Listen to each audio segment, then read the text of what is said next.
দেখি চুনাভাটি বইমেলা।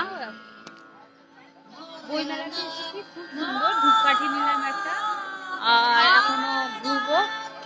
আর সবাই আসো, খুব সুন্দর প্লেস, এখনো প্রোগ্রাম সবকিছু হচ্ছে, দেখবে।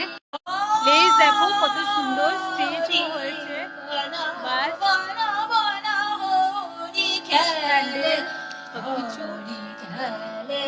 সবকিছু প্লেস। আর আমার বাড়ির সামনে, আর সবাই এসেছি দেখাচ্ছি। এখানে আবার গাছ বিক্রি হচ্ছে, যাতে গাছের তো শখ আমার প্রচন্ড, নেবো তো নিশ্চয়ই। এরকম করি।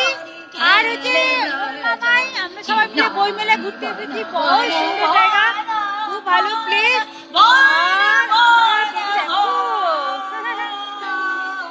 রাতে তো রাতে